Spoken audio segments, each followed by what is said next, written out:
Howdy, everybody. Welcome to Comic Books Go to the Movies. I'm Sean Basinger, aka the Fox in the Fedora, and with me are...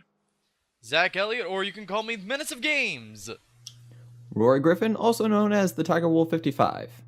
And welcome to the very first episode, and... Okay, wow, we finally got this to work. Yeah, I'm a little surprised myself. With some technical issues, but always managed to pull through. Of course. Alright, so I thought we'd start out with, actually some, backtracking. I know that Zach and I did a review of The Winter Soldier that came out in April, but we didn't really hear anything from Rory. So, Rory, what was your thoughts about The Winter Soldier? Honestly, I thought that it's one of the best of Marvel's movies that they've put out in recent times. I actually have a review that's going to be coming out relatively soon regarding it, but in short, I would call this the Dark Knight for the Marvel series. I think that was that much of a game changer.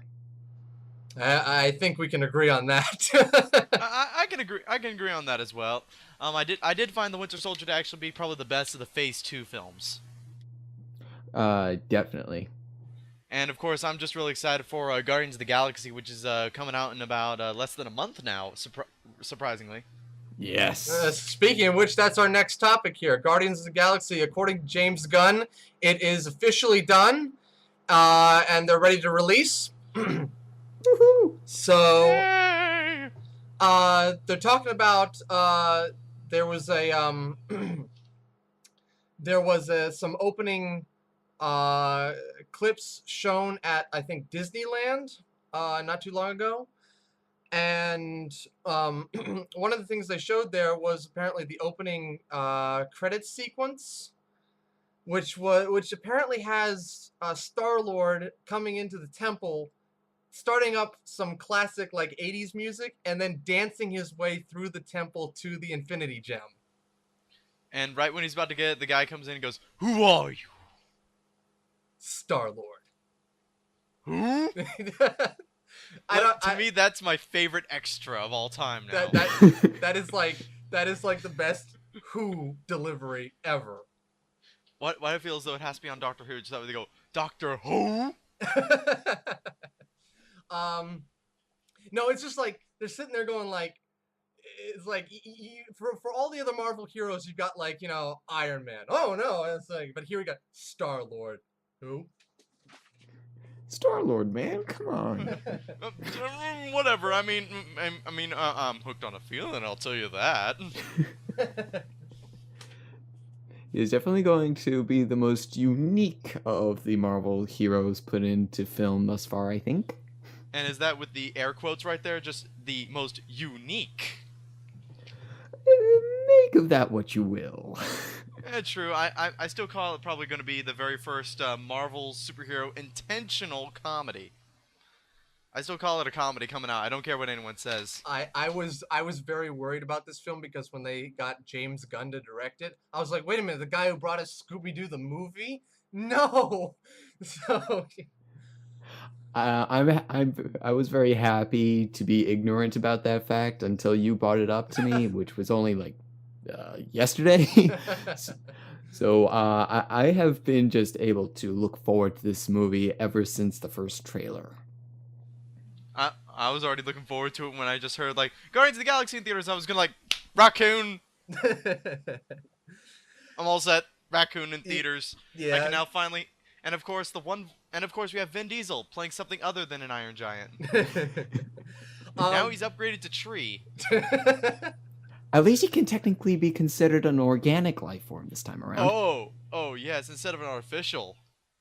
We can give him that. So they're talking about that this movie is going to have the most Easter eggs than any other Marvel film to date. They said that almost everything had to go through Marvel legal. We're talking like background material had to go through like, because it's like rights and stuff to use the to use the the certain characters in the background. They even had like certain parts in the script where they just mentioned stuff by name. I can believe it. Having looked up some of the backstories for some of these characters and seeing some of the things that are going to be going on around in their little universe happening, there's going to be just a lot right in our faces that can tie into everything else that's happening. I mean, the Collector, his backstory that we're going to find out if they go with his origin in the comics, that's going to tie very heavily into what's likely going to be happening in Avengers 3. You got Skatarans, they're from World War Hulk, and a whole bunch of other stuff. Yeah, there's a raccoon. You're just like, it's gonna be the best thing ever. No, only thing is that, like, I like that you guys are saying, like, there's just gonna be so much things just pushed in there to show that they are trying to expand the Marvel Universe so much. And for me, like a dumb idiot who basically doesn't know that much in terms of the actual comics, I just go like, there's gonna be a raccoon in there. And a tree voiced by Vin Diesel. That's all I need to know. To be fair, that is all anybody really needs to know. Let's face it. And I will say this though, that I do actually, this is probably gonna be at least one film that you're probably gonna have to watch maybe twice to be able to catch all the references because they could go by so quick. Well, I already plan on doing that, so no problem. Oh well, then you're all set. That's gonna be a thing. You know, you're gonna have to just watch it like 3 times just to be like, okay, where is everything in this film? Because I mean, like, they just released the extended trailer, and there's like the part where like the Collector's like showing the Guardians what's gonna happen if like the villain Ronan gets his hands on the Infinity Gem, and like you could see like what looks like the other Infinity Gems behind him, because it looks like the ether is there on like a hologram screen, and I'm like, oh, are we finally gonna get to see all 6 of these things so we know what to look for in the future? It would make sense since this thing is supposed to tie directly into Phase 3, and Phase 3 is probably going to all be setting up for the Infinity Gem of Infinity Gauntlet storyline. Yeah. Exactly. This is the best part. I think like you two guys who are basically like very knowledgeable when it comes to the actual comic books, because you actually do what I don't do, read them. and for me, I just go with like whatever I can find on the internet, just like oh, what are they talking about? Wikipedia. What you can say? I can't keep up with you. You gotta love the names of the villains here. They have like a name and then something. So you got like Ronan, the Accuser, Korath, the Pursuer. It's like, I don't know, but that's just hilarious to me. Or Volgar, the other guy. This is what I would describe as pure comic book awesomeness. This is going to be much more what people usually think of when they hear the word comic book than any of the other movies that Marvel has put out, I think. I can agree with that. Sort of like the Sam Raimi Spider-Man films? Yes. But not too cheesy where it's to the point of making you facepalm and go, ah. I might not be the best judge of that then, since I loved all the Sam Raimi movies. Yes, even Spider-Man 3. Hey, no regrets. I liked them. I liked them just because of how cheesy they were. Aside from the third one. Third one was meh. I liked Spider-Man 3. Thank you. And I'm just mad about it, so at least no one hates it in this group right here. Okay, so now the last part of Guardians to discuss is actually Thanos casting. Josh Brolin. Thoughts? He's a guy who is in movies, and he's slightly well known. I think he's fairly well known. He goes all the way back to films like The Goonies. He's from The Goonies. Who was he from The Goonies? Help me out here. I don't know. I haven't seen The Goonies in a while. You got one up on me. I've never seen The Goonies at all. So. Well, you've never seen The Goonies? No. Okay, that's it. If I ever get a chance to actually meet you, we're going to see The Goonies, and then I'm going to show you The Goonies 2. There is no Goonies 2 yet. No, there is. Well, there's a video game, but we're getting off topic. Okay. As far as Josh Brolin is concerned, I'm going to reserve any kind of judgment until I actually see the performance. This is the kind of thing that it's just see it when you see it, and if he's good, he's good. Great. I have no expectations. That's agreeable. Yeah, when I first found out it was Josh Brolin, I was like, well, they found a guy with a perfect chin. That was what was important, because you have to have that Thanos chin to make it authentic, And does he have? Oh, does he have a super chin? Yeah, it's like one of those square, perfect, drawn chins. A box chin. He has a box chin. Yeah. Drawn by Jack Kirby. What else can you expect? What? There's only one man that has a better chin than him. Crimson Chin. Oh no. Oh. Or Jay Leno. It's your choice. They're both the same. They both have the same chin. So. Okay, so yeah, Guardians of the Galaxy looking great. I think we're all definitely gonna go see that on like opening night. And then if you want to, wait a few days and see Dragon Ball Z. Oh yeah, that's coming to theaters too, isn't it? Yeah, for only like 4 or 5 days, which I'm planning to see it because it's actually coming up to the theater that's close to us too. Now there is after Guardians, however, in fact a week after, we have another comic book movie Oh. that is coming out. Oh, what is it? I never heard. I didn't hear anything about it. Oh yeah, I'm willing to bet you have. You just didn't think of it this way. No, I'm gonna be like, that thing? Teenage Mutant Ninja Turtles. I thought it was Teenage Alien Ninja Turtles. No, they changed that when Michael Bay was demoted to producer. Oh. I thought he was always the producer. No, he was originally supposed to direct, but then after the whole debacle with the fan base, he became producer, and the guy who directed Battle for Los Angeles took over. Ah, yes. We at least know the action scenes are gonna be good. Now it's like I'm sitting here. The first thing that when I first saw the trailer, I was like, okay, human face turtles, all right. Then they showed what the Shredder is going to look like. What does the Shredder look like? Because I have not seen anything on this. How do you move around in this thing? It's like this bulky suit that it's like, I can just like picture that in the old 80s cartoon. It's like, I will now destroy you, turtles. Oh, I can't move. I think some of Michael Bay's influence has come in. I don't think he's gotten over Megatron yet. Zach, you have to see a picture of the Shredder. I'm actually looking it up right now. Yeah, just you're gonna be like, how?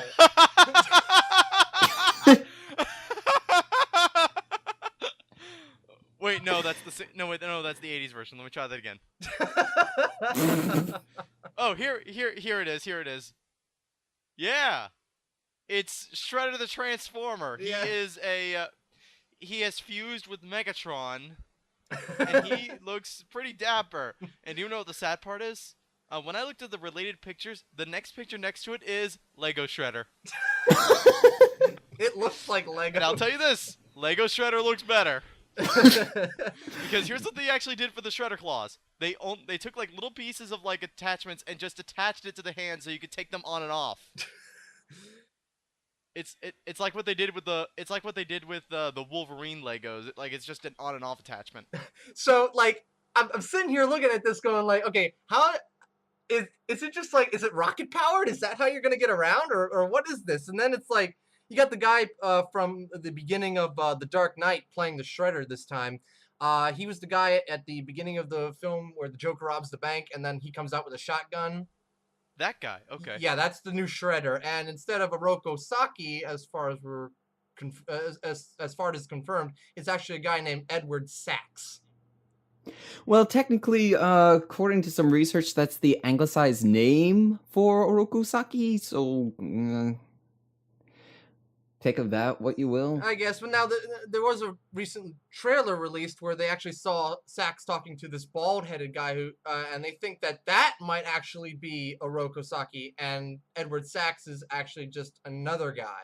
but we have no confirmation of that yet. So I think people are just whoever is involved in this is ashamed and they don't want people to actually know what's going on until they actually see the movie. Yeah, true. It's one of those I think they want to try keeping it in the shadows as much as they can until the actual final production comes out. Look how long it took for us to get an actual trailer and glimpse of the turtles. Oh Oh, yeah, true. Like I think that the trailer only got released like maybe about a month or two ago. Hmm. And like and I actually remember there was actually a whole thing that like a whole bunch of animators actually did. They made a whole bunch of parodies of just that Michelangelo scene of him saying like it's just a mask and him just taking it off and like when he takes off the mask it's then always like some weird creepy face or funny face that they do. And there's like maybe 200 of these animations oh out there that you can find all over the internet. no. And some of them are actually really good, some are really funny, and some are just plain odd. I'm sure it's the internet after all. And there's some good, and I did laugh at a few of them. Then now there was a rumor. I'm not sure if it's still going around or if it even is true, but hey, it's fun to speculate. That Splinter would end up being April O'Neil's dad. Oh, I am so hoping that is not the case. First off, they've already de-Japanesed Shredder. They can't do that to Splinter. I agree. I agree. It's got to be Hamato Yoshi. I couldn't accept Splinter as anyone else really. Whether it's Hamato Yoshi himself or Hamato Yoshi's rat, it's, it's got to be Hamato Yoshi. I would just say this though, for like this kind of storytelling, it would not work with the Ninja Turtles world because of the set of like how the world has already been worked out. Like the Shredder is pretty much just like supposed to be a man from Japan, and is supposed to have known the Shredder before he became a rat. Yeah. And basically, I actually thought of this as that the only way that this could work is if it was not Ninja Turtles. So if this had nothing to do with like the actual Ninja Turtles and was an original property, then they could just do whatever they want. Well, And like yeah. it actually would have been kind of a legitimate plot twist and actually kind of would work. But with the Ninja Turtles itself, no, it would not work because of how the characters have already been known this way for over 20 years. Like for almost 20 to 30 years, right? I think the turtles are about as old as I am. Yeah, How old are you? 26. Close enough. Yeah, it's like I don't know. I mean, with the way the production has been going, with like not getting a trailer until like really really late in the game, I just don't know. I'm sitting here going like I I have no comment. I'd have to actually see the thing for me to actually give a thumbs up or thumbs down or just a meh. So Yeah, this is well at the same time like knowing we know this is that since Bay is producer, this does not mean that we're going to be expecting it to be garbage right when we walk in and we're just going to be paying money for it. Like, it's not going to be like how Transformers were in which that we know it's going to be garbage walking in, but hey, at least we're going to get some good action scenes. yeah, exactly. Like only thing is we know that we're going to get the good action scenes because Battle of Los it has the guy from Battle of Los Angeles that's now the director, but we know it still has like a little bit from Michael Bay just on finance reasons, but that's really it. And pretty much producer doesn't really has like a good amount of power, but not too much. Yeah, but you can see just by watching the trailer, this has Michael Bay's stamp all over it. Well, true, and originally he was director, and he had that intention originally, but because of the fans, he had to be demoted. He had to be demoted. They had to change the concept back. Mm-hmm. It's gonna be crazy one way or another because it's like if I don't know how much action we're gonna get, but it's already looking like holy moly, what's going on here? This is Ninja Turtles. Oh, it's Ninja Turtles. Why these turtles are human? It's not like they were humans before. I thought they were turtles. In fact, it's not like there's anything involving aliens involved with them in any way, shape, or form. It's like I'm watching the trailer and it's like snow-capped mountain and foot soldier with bazooka. Okay, Yeah, that is something that some people have been bringing up. Are the Foot Clan still actually the Foot Clan? Are they still ninjas here, or are they just generic terrorists? I don't know. It's hard to tell because it's like, I mean, I don't even know what the overall plot is going to be. From what I can tell, it's basically the same plot as we know. It's like Shredder wants to create army of mutants by mutating his people, and You get but there's probably like a problem with the formula. It only worked on the turtles, so they have to capture the turtles so that they can experiment on them and figure out how that worked. But their other soldiers didn't. It's Ninja Turtles 2 all over again, only somehow weaker. Yeah. Only thing is, there is one line that I would want to actually hear the new Shredder say that was in the original ones, which was, "Punish the turtles." No, I want to hear. I want to conquer Earth. No, those two lines need to be used. I want to conquer Earth. I love that. It's just perfect. The only thing is, Shredder, he can be both whiny but intimidating at the same time. Yeah, I mean, And he fit both. Like both incarnations, like the TV shows, they were able to hit them good. Like the old one had more of the whiny, the new one had more of the intimidation, but they both worked. yeah. And then we got this third one that came out, like that's on Nickelodeon, and I'm just like, that existed? Okay. Existed? It's still going. It got renewed for at least 2 more seasons. Oh, interesting. I guess it's doing something right then. Oh, they are. I've been able to check out season 2, and it's actually pretty good. It kind of meshes the 80s series with the 2003 cartoon, and it does a very nice job. I like what they've been doing, especially with Karai's story. Yeah, and apparently I actually found something funny is that Rob Paulson's actually Donatello on that show, who originally did Raphael in the 80s show. And extra fun there, they actually had a very short segment where one of the villains ends up getting transported into the 1980s universe. And guess who was able to reprise his old role? Oh, that's hilarious. And like I said, I haven't actually had a chance to see that much of the show. I think I've only seen like one episode, but I'm aware of like the Donatello and April O'Neil hookup. That's weird, but yeah. There is actually another Turtles villain in the Turtles movie. I don't know if you guys saw it on the casting list, but it's Baxter Stockman. Yes, I did. Oh, the Mouser guy. Yes. Who later turned into a mutant fly. That makes no sense. But it's Ninja Turtles. I'll go with it. There's Bebop and Rocksteady. They're rhinoceros and warthog people. Actually, weren't they booted from the movie? Oh yeah, of course they were booted from the movie. I don't know. I've heard rumors that apparently, like, either an early draft or if it's not, I don't know if it's still in there or not, but there's like rumors going around, of course take it with a grain of salt, that 2 of the characters that are already in the movie who are not Bebop and Rocksteady will become Bebop and Rocksteady. Which, then again, it would be kind of cool to actually see Bebop and Rocksteady in movies, because we didn't actually see them in the 3 original live-action films, did we? No. No, we saw Razar and I forget what his friend's name was, but no, we didn't actually see Bebop and Rocksteady. Then it would be kind of cool to see it, especially since like CGI has actually increased to very high potential nowadays, to the point in which that the turtles actually do look like not that bad. They still look kind of weird because they got the human quality to it, but still they're not that bad. They could have a little fun with like how they can make Bebop and Rocksteady look, or just go with generic gangsters, you know. I could expect either or, considering what kind of film it's going to turn out to be. So that's basically all the big stuff covered in TMNT. We'll see how that plays out. Actually, now moving on to TV for a few seconds here. Whoa. What's television? The internet is my only thing I have. Well, then you should be happy with Netflix. What's Netflix? I'm just kidding. I've got Redbox and Netflix. Carry on, though, television. The 3rd season of the Green Arrow show is filming right now, I think, or they're getting ready to film. And they recently cast the previous Superman, Brandon Routh, or Routh. I'm sorry, I don't know. It's Brandon Routh. Brandon Routh. Okay, thank you. Brandon Routh as Ray Palmer, aka the Atom.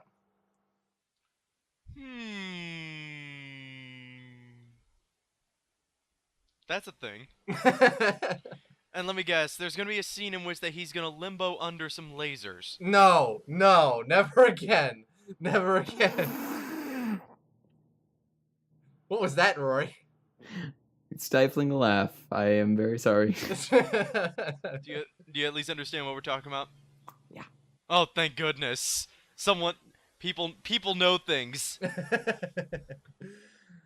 No, it's just like, I don't know how they're gonna like introduce the Atom, if at all. Maybe they're trying to get him like an Atom TV show going. I don't know, but That's a little bit of a stretch. I guess so. I mean, I don't know. It just I know they got the Flash cameoing in the Arrow show, so technically superpowers are like, they're allowed, but Arrow has always kind of stayed in the realm of like just a crime drama. So Crime drama with a guy who could shoot arrows. Well, the whole idea behind Green Arrow's his very conception was that he was supposed to be able to represent the little man in this universe of big people. So it would make sense that even if they have all these spin-off shows of superpowered people, Arrow himself would remain on the street level. That makes sense. That makes sense in a way. And then of course, I actually finally got a chance to check out the extended trailer of The Flash. And I thought it was good. just good.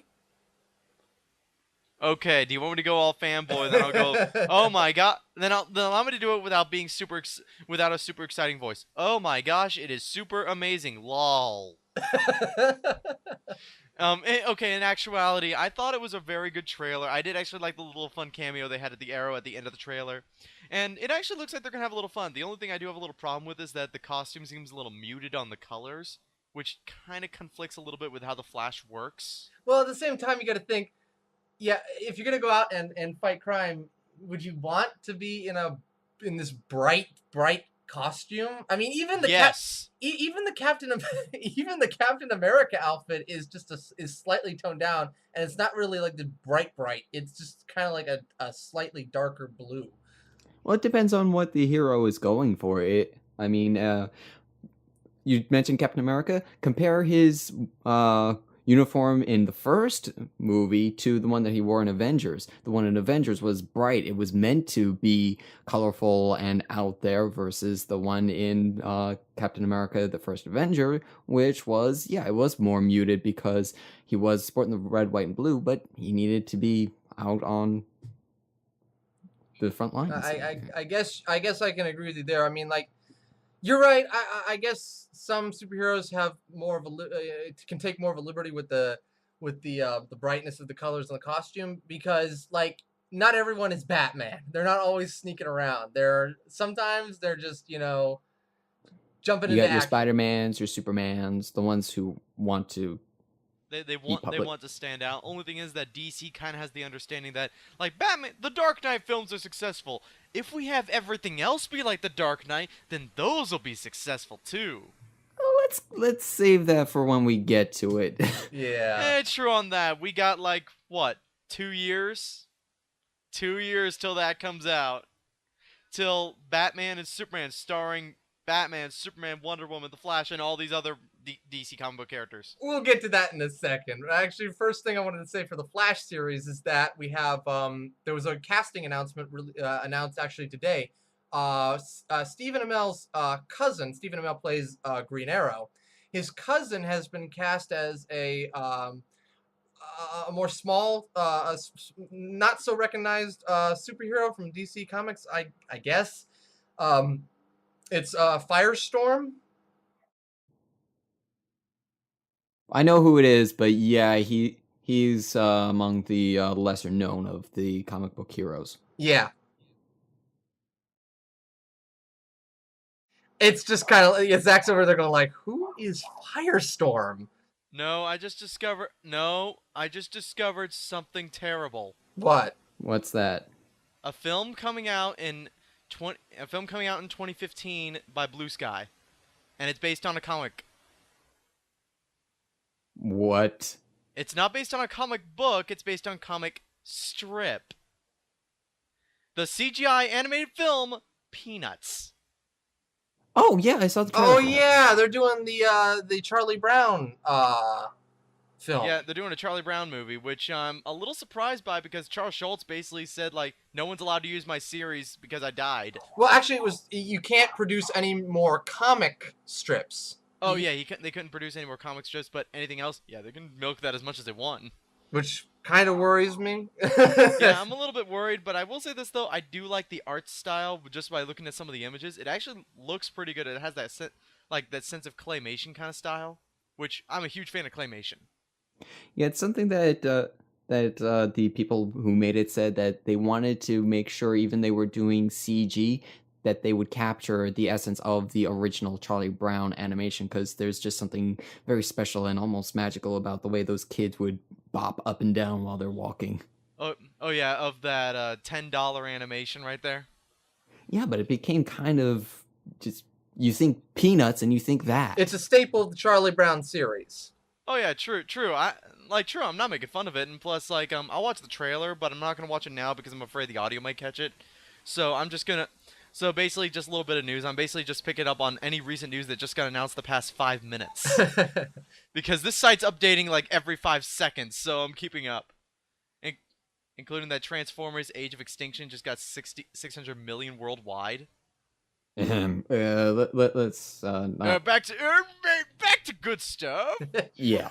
What were we on before I went to Charlie Brown? The last TV show I have to actually bring up is since you haven't seen Agents of Shield season 1 yet, we'll stay clear of season 2, but the new Agent Carter series. Oh yeah, the Agent Carter that they had a little short for on the it was Iron Man 3 DVD, right? Yes. Or Blu-ray, because they have to put the special stuff on the Blu-ray. Well, the Blu-rays can handle it. Yeah. Yeah, it's not like we could just do a second disc for the DVD because DVD's extinct now. Now, here's one of the things I'm thinking of. I really want to see this show happen because, Agent Carter, Peggy Carter is awesome. But I would like to know just, what they're planning to do with the series. I would imagine, well, we know that it's going to be about the formation of S.H.I.E.L.D., but there are a lot of World War II era villains that they could get into that probably wouldn't fit so well in with the modern cinematic universe that they set up, that they would be able to use in the series. And of course, if they can get those rights back from the X-Men, then Wolverine cameo. Forget it. Yeah. Yeah, well, nah, that's not gonna happen. Nope. Well, like I said, if they could ever get those rights back, which that will never happen because Fox is going to hold on to those rights as long as they can. By the time Marvel gets the rights back to X-Men, I think Hugh Jackman is going to be celebrating his 95th birthday. Oh dear. The only thing is he's Wolverine, so he's still going to look the exact same no matter what. And then, of course, for Spider-Man, if they get the rights back from Spider-Man, they'll already have completed Spider-Man 2099, and it's the year 2099. I'm so praying that they get the rights back soon and he gets a new reboot. Oh, poor Spidey. He's just getting left out of everything. New reboot every 10 years. I mean, look what happened. As soon as Iron Man came out, Spider-Man was no longer on the front cover of stuff. It was Iron Man on the front cover with Spider-Man in the back now. Well, to be honest, Spider-Man was on a downhill spiral ever since Civil War. Yeah. True, yeah. I'm just agreeing, okay? Just letting you know. Just agreeing because he has no idea what we're talking about. Because I'm basically trying to make it feel like that I actually know stuff. So I'm going to be like, I find that very intriguing. Okay, really fast. In Civil War, what was the big thing that everybody remembered about it? The thing that made headlines and news articles? Peter Parker unmasked himself. What were they thinking? I do remember that story. I actually know everything like up to One More Day, and of course I do know the story of One More Day because Linkara. So yes, he is very awesome. He's very awesome, and it's my only way to keep up to date about Spider-Man. So at least up until One More Day, because he says I don't do anything after One More Day. Well, then you missed out on the whole Superior Spider-Man, Dr. Octopus living in Peter Parker's body thing. I'm sorry I don't pay $3 a month to get a new comic book. I spend my money on stuff that I know that I'm going to need, like video games that I probably won't ever play. Honestly, though, the modern comic books, they're really kind of hit and miss when you get to it. I mean, given the fact that, a lot of the comic books from, the 70s, 80s, even back in the 60s were hit and miss as well at times. It feels a little more miss now and not so much hit. I think it's because they refuse to allow Peter Parker to progress naturally. I mean, they keep on taking back steps. They killed him in the Ultimate Universe and replaced him. They killed him in the mainstream universe after they sold his marriage to the devil so that he could go back to his love triangle life that he had before he married Mary Jane. It's like, can you please let him progress? Yeah, it's like you gotta you really have to know that I have no words. Literally, that's whenever I talk about this, the modern comic books of Spider-Man, I get this moment where I'm just like, I I hate it. Okay, okay. Allow me to fill all those words, okay? Go ahead. This sucked. I don't like it. This needs fixing. Let Spider-Man grow up. I'm gonna get something to eat. And unfortunately, it's reflected in the modern movies too. Yeah, it is. I know that some people like them better, and Nostalgia Critic himself did a recent compare video, and he decided that the new series is ultimately better, but I disagree entirely. Well, here's what I think. The love story is much better written here than it was in the Raimi series. But the villains aren't as memorable or interesting as they were in the Raimi series. I mean, sure, they all had that talk to yourself thing, but at the same time, there were things that about them that were just like, oh yeah, that I'll remember that one, weeks from now, or so. Yeah, well, that's sort of the power when it came to the Sam Raimi movies is that basically when it came to all the lines, they were just so cheesy that they were memorable. They were memorably cheesy lines, and they were the good memorable lines that you'll basically find yourself just quoting just almost all the time.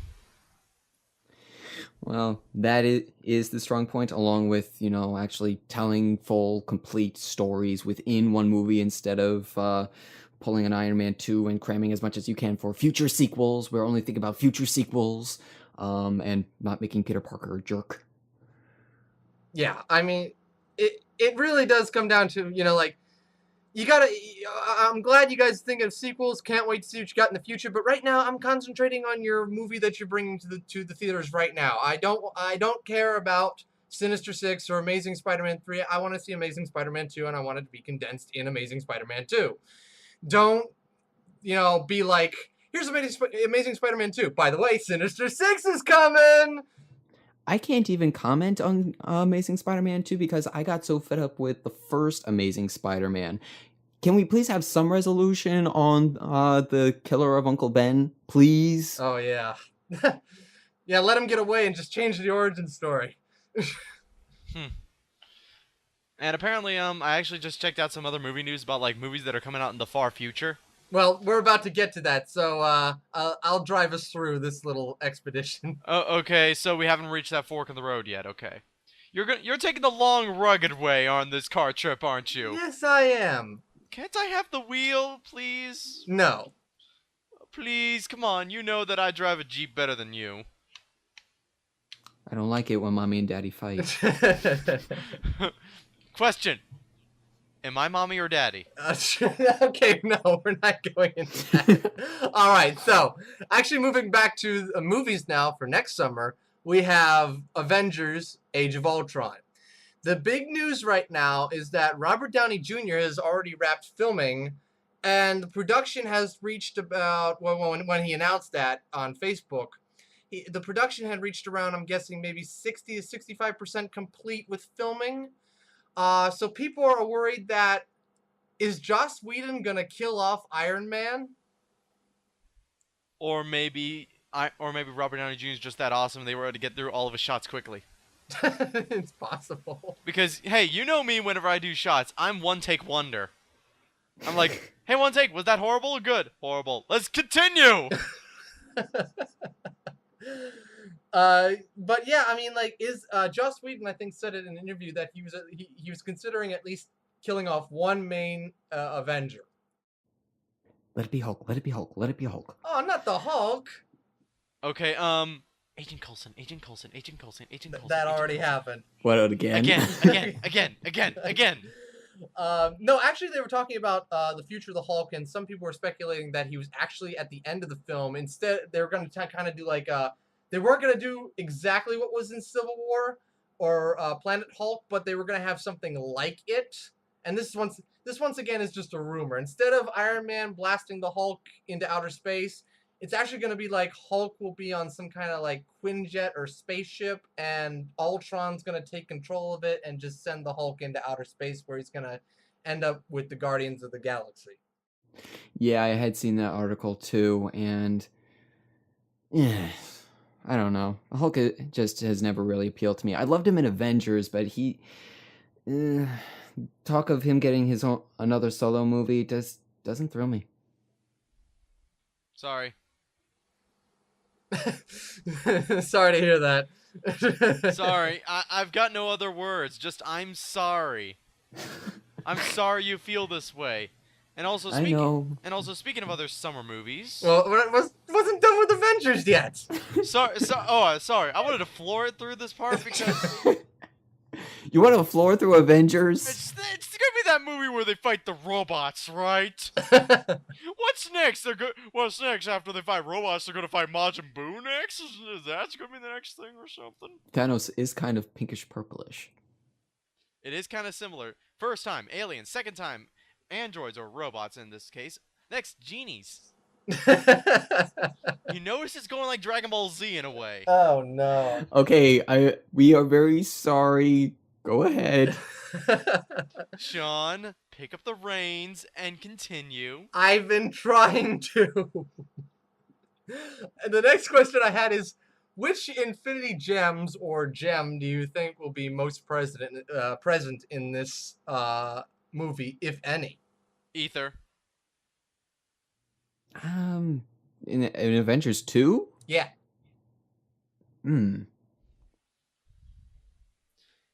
Ether because Thor 2. I don't think so, because like you said, actually the very thing about it is Thor 2. It's out in space already. Yeah, how are they going to get that back from the Collector? Unless, like, at the end of Guardians, the Collector's museum explodes and all the stuff goes all over the universe and just lands coincidentally back on Earth, and just somebody's like, hey, look what I found. No, Tony, he finds it and he's like, oh, what's this? I know, I'll just make a whole bunch of robots. You know, something Jarvis, make robots. Find unknown artifact, mess around with it. I'm sure nothing bad will Mess happen. around with it. Sure, nothing will happen. Avengers 2, Age of Ultron. Well, why don't you list off the Infinity Gems for everybody? Sure. For those dumb idiots like me.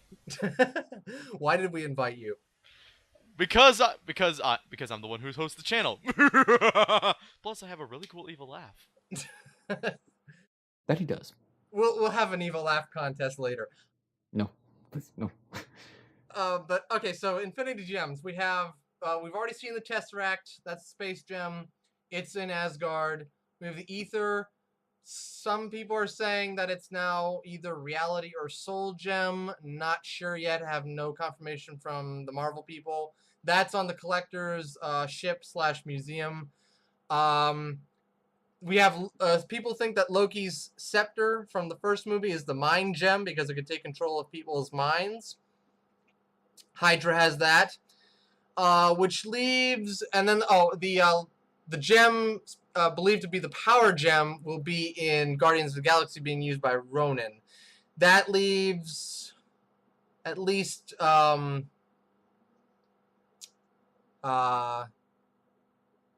two more. Go on. You're driving this car. You're currently at a bus stop right now.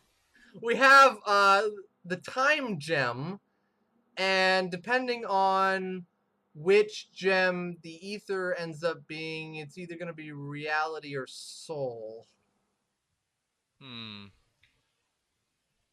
It's It's gonna have to depend like on which one could actually work out and like work in favor with the idea of the Ultron. Well, what I was thinking about Ultron was that if you notice in the first like trailer they showed the one that was just Ultron's face, that And comes had out the of, red, it had the red energy it's source. the red color around it made me think, is this the ether? Because ether's red, but it's like, no, that's on the collector's ship.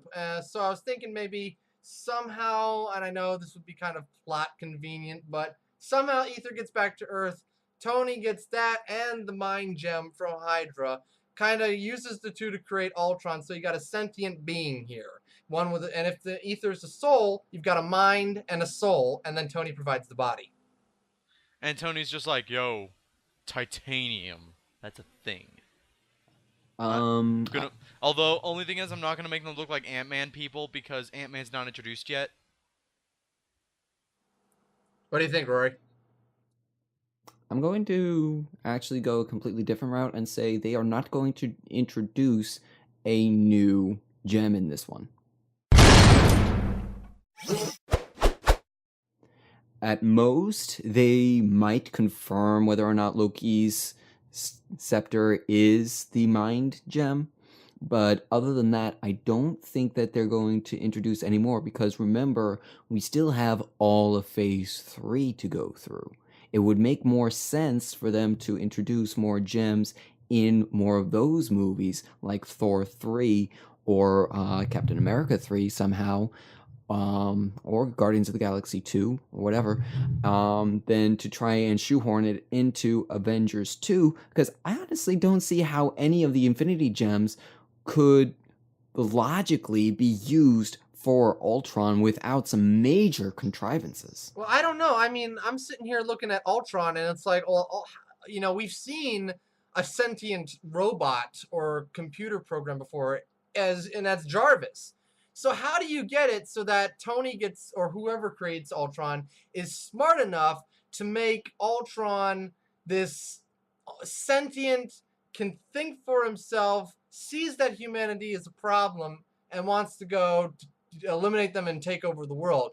That's why I considered thinking that maybe the mind gem and the soul gem, if the ether ever gets back to Earth, are going to somehow be used to create Ultron.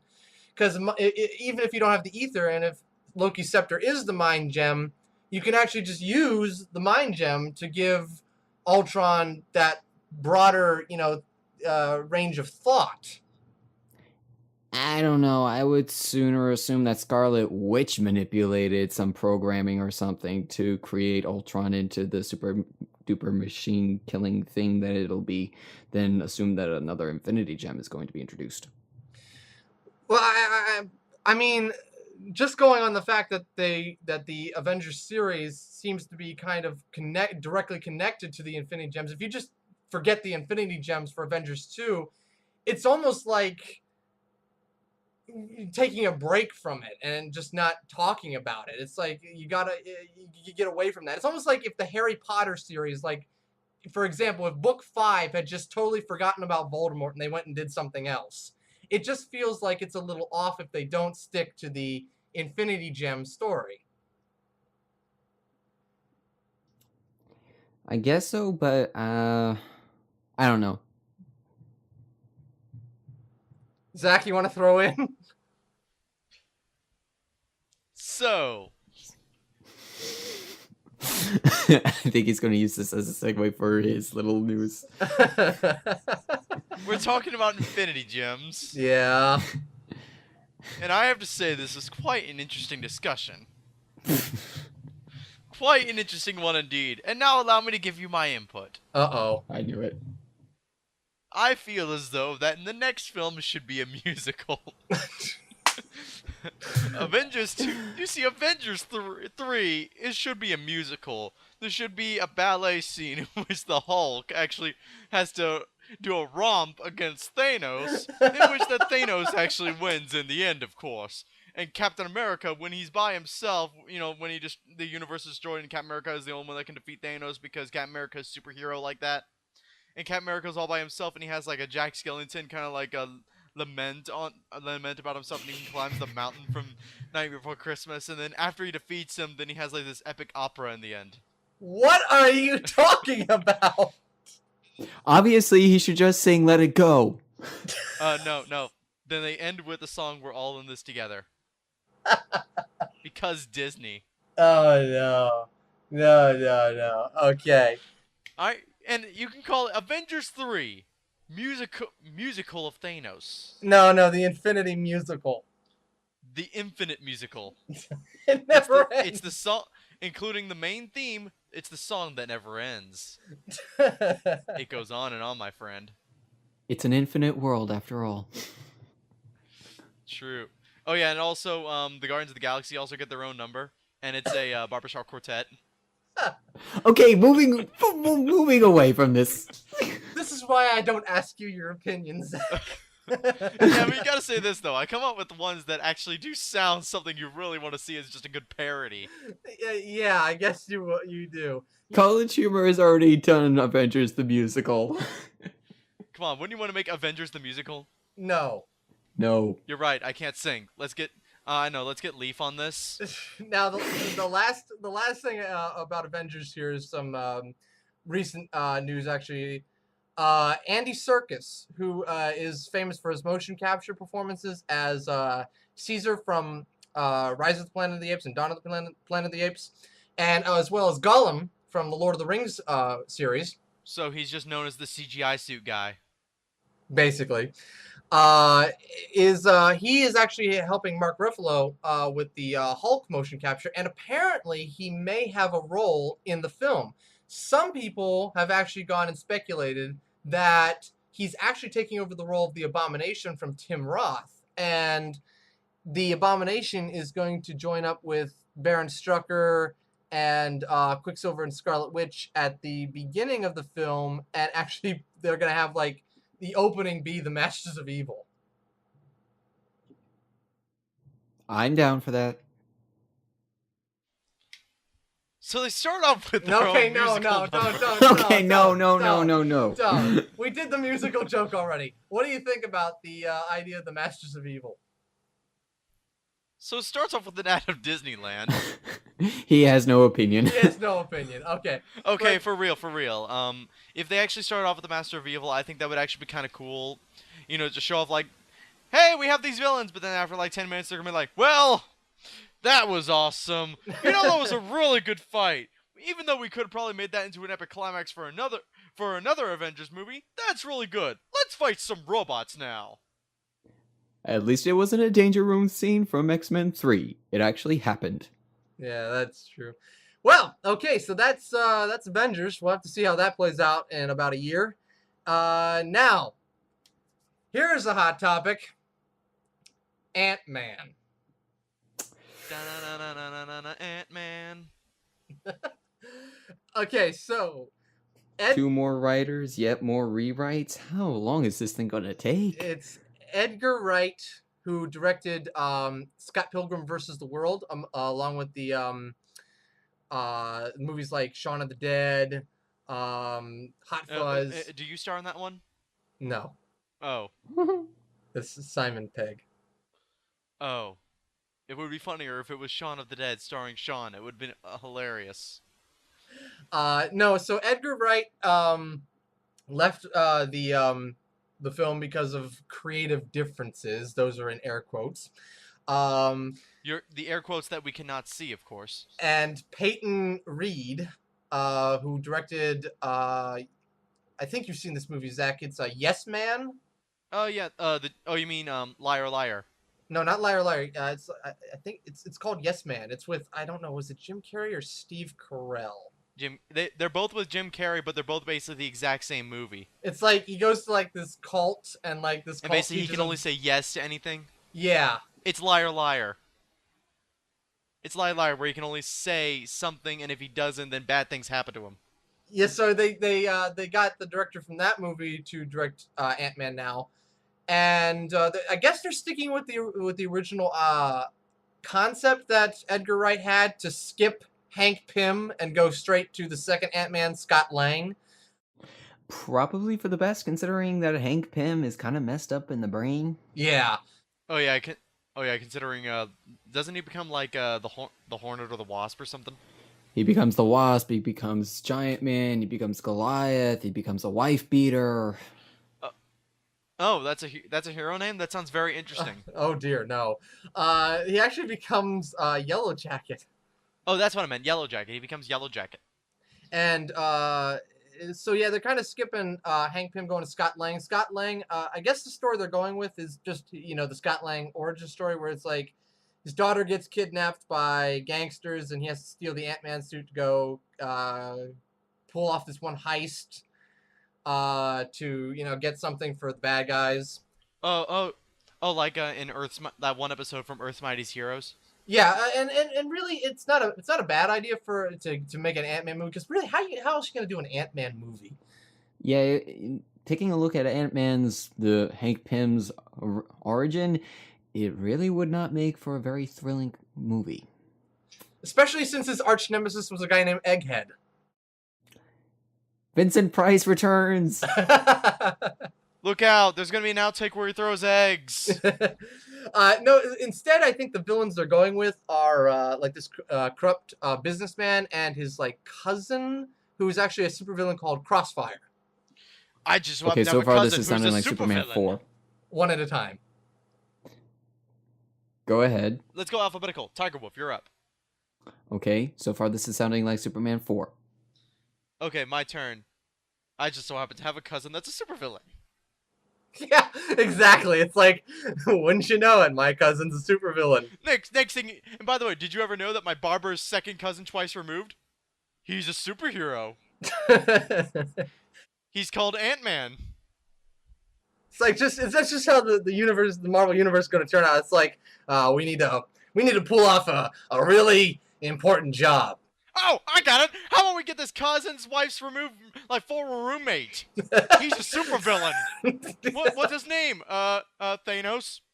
My wife. Wait a minute. What did you say? My I wife. said, I was going for the Spaceballs one, which is father's, mother's, nephew's, cousin's former roommate. I know, but it's like roommate who is a supervillain named Thanos. He has a girlfriend named Death, no, but they're no longer hooked up together because apparently this guy named Wade Wilson took her. Yeah. And now he has like his own video game, and it's like subpar. And it's subpar and mediocre at best. But it's like no, literally, it's kind of that actually could be really funny if they were to keep on that route. It's like I need somebody to pull off this job. I know, cousin is a supervillain. Okay, I'm calling him up. That's a Guardians of the Galaxy line. Yeah, it's like, who are you? He's the temp. Like oh, he's the temp. Who's his brother? Supervillain named Doctor Doom. No, it's like they get like an intern in there, and it's like internships for supervillains. That's got to be a thing. They come in and it's like they're just fresh out of supervillain college, and they're like trying to learn how to build a death ray or something, and no, you're doing it all wrong, so. No, you have to make sure you put a self-destruct button on it. So wait a second, a superhero school is named Sky High. What would supervillain school be? Mole City? Let's see, Sky High, Ground Down. It's like Sky High, Down Low. I don't know. No, wait, Sky High, Down Low, and of course the anti-hero called Too Slow. Okay. So anyway, yeah. So Ant-Man, who knows where that's gonna go? Cause it's like you sit there, you're like, okay, we've lost the director, we've got new writers. You got another director, and you even had like the guys from the Lego Movie. I think it was the Lego Movie. Actually, said for Marvel to just give up. So it's like Seriously, they said that? like every director. If I can find the article, I'll put the link in the description. But like every director they went to just turned down the option to direct. They went to Adam McKay, who did I think it was called The Other Guys. Oh, you mean the Will Ferrell movie? Yeah, Will Ferrell. I think it was Mark Wahlberg. Yeah, Will Ferrell Yeah. and Mark Wahlberg. They went to him. He turned it down. They went to a few other comedy directors. They turned it down, and Peyton Reed was the one who answered the call in the end. So it's kind of like makes me wonder. Okay, why so many turn downs? Because it's like, Were they just like, whoa, Edgar Wright, big director, king of comedy, got tossed out, oh, this isn't, I don't think I want any part of that, so. Kind of like if they couldn't handle that guy, then I don't feel like I'm worthy enough of this. Let's face it, Ant-Man has been giving Marvel problems. I mean, I think that they were thinking about making a movie with it all the way back in 2007, 2008. Yeah, they were talking about a lot of Marvel films that were, being scripted or being worked on, including Werewolf by Night.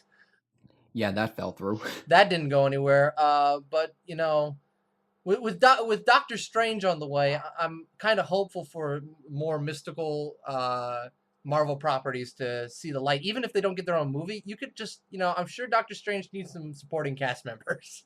Yeah, and after all, there's one actor who could play him. They could always get Robert Downey Jr. Oh, wait. What'd you say, Rory? I am curious about how far they're going to take it with Doctor Strange. I mean, with Thor, it was a little bit easier to make the transition of he's the mystical, magical god of Norse mythology to, yeah, he's an alien who was misinterpreted as a magical deity. With Doctor Strange, are they still going to try and keep it's all just advanced science, or are they actually going to introduce actual magic? Well, I don't know about that. They haven't actually given a straight answer about that yet. But I actually talked to Zach about this, and one of the things that Kevin Feige said was that they were kind of taking inspiration from like the Miyazaki films. Yeah, and pretty much for me, like if they actually do get a lot of inspiration from the Miyazaki films, then I know I'm gonna love this film because Miyazaki's basically my hero when it comes to like animation films. Basically, what they wanted to do is they wanted to make it kind of like this psychedelic, trip through dimensions rather than the universe. Which is why if the ether ends up being the soul gem, hey, Doctor Strange, Eye of Agamotto, reality gem. Hmm. Hey, easy way to go ahead and set up that for his character, not only his character, but also that gem, which they want to set up all 6 gems for Avengers 3. And Doctor Strange was a major player in the Infinity Gauntlet story. That's right. Only thing is that so far, when looking at the comic book movies calendar, so far no announcement yet on a release date for it, but always high hopes for the next few years. Comic-Con's coming up, so they'll probably have like a bunch of announcements for like Phase 3 movies. Oh yeah, true. That's when they're going to be. It's like basically they're about to like finish. Like this is the end of Comic-Con. Oh, and before you leave, we have one last trailer to show you, and they show us a trailer for Avengers 2, and then it shows Doctor Strange at the end. He's like, "I'm Doctor Strange, and I got a movie."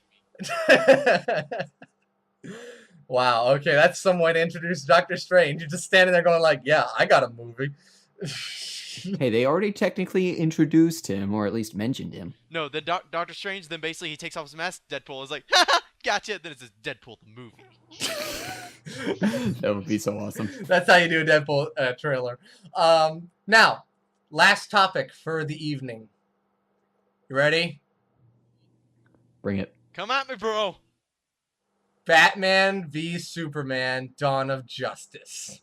Okay, I have some notes here. Okay, I have this index card. In very small print. No, it only has. We talk about the Batman Superman thing. Rory, since this is kind of you're probably more of a DC fan than you are a Marvel fan, so why don't you go ahead and start talking about some of the things, your hopes and your dreads for Batman v Superman. Hopes, dreams, and despairs. Okay, you are right. I'm a little bit more of a DC fan, and I am really hoping that they are able to pull this off. I know that Man of Steel itself is kind of divisive, but me personally, I really liked it. It's right now my favorite superhero movie, and I think that it set a really good grounding for where the DC universe could take off from, especially considering some of the announced plans for what they want to do. But with that said, Batman vs. Superman keeps on delivering news that makes us go, yay, no. Okay, Zack Snyder has said that it didn't start out with him wanting to actually be a Batman vs. Superman movie, but it just kind of organically grew into that, and then DC wanted to introduce more of the Justice League so that they could launch directly into a Justice League movie after this. So they're going to be introducing a lot more of the characters. Wonder Woman is going to be in this thing, although she's only going to be at the final act as Wonder Woman herself, but she's going to be Diana Prince throughout the whole entire movie. We're going to be seeing Nightwing. We're going to be seeing Cyborg. We're supposed to be seeing Aquaman. Oh my gosh, how much are they going to be cramming into this thing? Batman Begins only had so much. Well, one of the questions I have here is I know they're getting ready for the Justice League movie, but it's like, did you really have to throw all these heroes in? Maybe who knows? Maybe when we see the movie, we're gonna come out going like, wow, that was actually really good. They balanced everything really well, or maybe not. We'll just have to wait and see. Man of Steel, personal opinion, second best Superman movie ever made. Let, let me guess. Let me guess. Superman 3, What? number 1. No, not Superman 3. Oh my gosh, no. Yes, the one with Richard Pryor. It's the best Superman movie ever. No, obviously the first Superman film by Richard Donner is my favorite Superman film. But I think what people really wanted to see in a Superman film is not so much a darker storyline. They wanted Superman to remain the same, the Boy Scout character, but they wanted Lex Luthor to be less of a, like, Otis, come in, Mr. Luthor. They wanted less of that and more of like the Clancy Brown Lex Luthor. They wanted, he didn't have to be, it didn't have to be dark like the Dark Knight. It just had to be, yeah, I can take this villain seriously. Well, to be fair, I don't think anybody wanted Lex Luthor at all. But yeah, I have to agree. And that is one of the things that I hope that they improve on for Batman versus Superman. In Man of Steel, it was fine to have Clark a little bit more serious and not as jovial, because he was trying to figure out who he was and where he belonged and everything. And if you lack identity, yeah, you're not going to be a big ray of sunshine. Now that he has established himself both to himself and the world, you can lighten him up a little bit. Although most people are saying that that's not likely going to happen given the recent picture that we were given. Now, the question I have for both of you is, and we'll start with Rory and go to Zach, is... I want to go the other way. No, we'll start with you. Alphabetical. I call alphabetical rule. Lex Luthor is a hipster. Okay, when I first saw the article, I cringed. But I thought about it, and after reading some of the things that they were talking about wanting to make him a Facebook generation type of Lex Luthor, and keeping in mind that Lex Luthor, as we have gotten used to him, was already in and of itself an update in the 80s from where he had just been a mad scientist previously, I can buy it. They'll have to be careful with it. If he ends up dancing around like Justin Hammer in Iron Man 2, yeah, it's not going to work. But if they're smart about it, and the hipster thing is just him being very energetic, more youthful,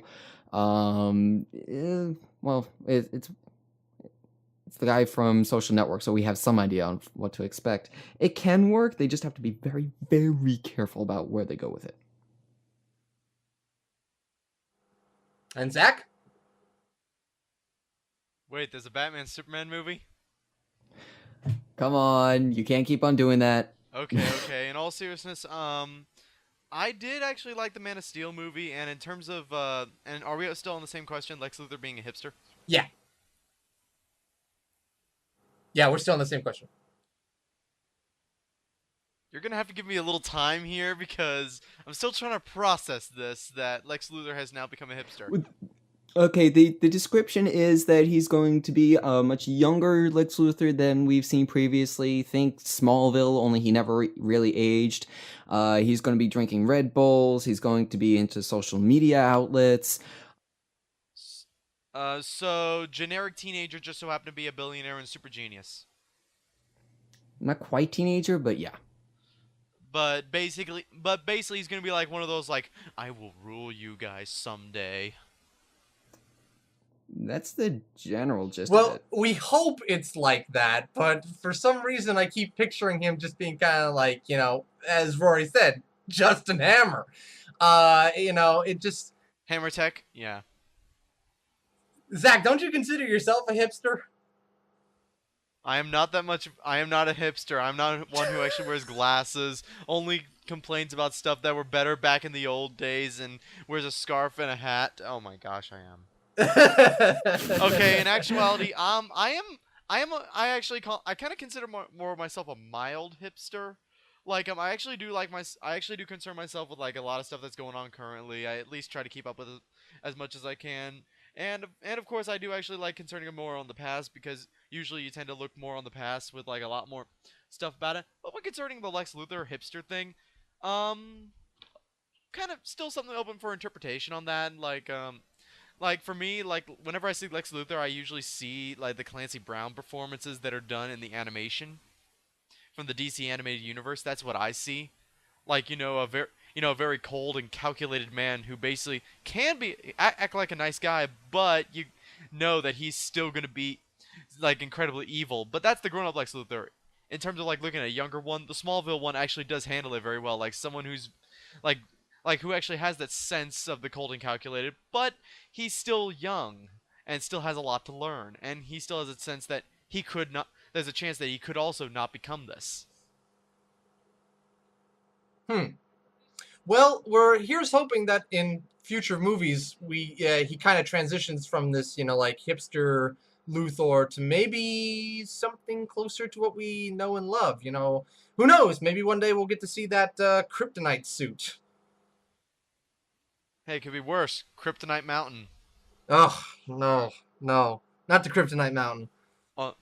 Hey, you're wrong. Oh, don't do that joke. Hey, we have I didn't scream it. So anyway, to wrap this up, any thoughts on anything coming up that you guys want to just throw out there in terms of comic book movies or TV shows? Real quick one is that apparently there's going to be a Fantastic Four reboot. Oh yeah, Fantastic Four. Yeah, the one that reportedly is going to force Marvel to cancel its Fantastic Four run because they're having such problems with Fox. Yeah, right.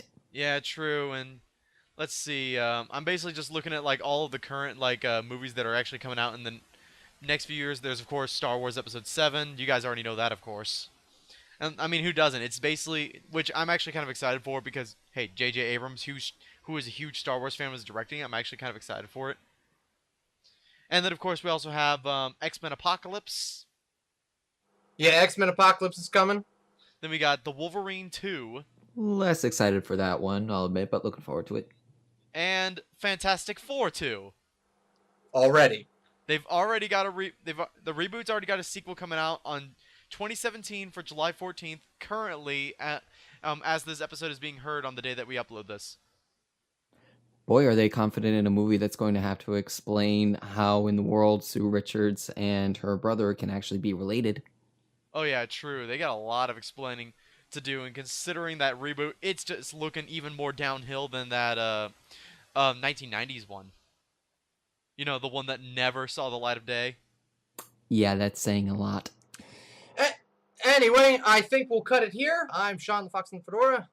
I'm Zach the Menace of Games. And I am Rory, the Tiger Wolf 55. See you guys later. Bye. See ya.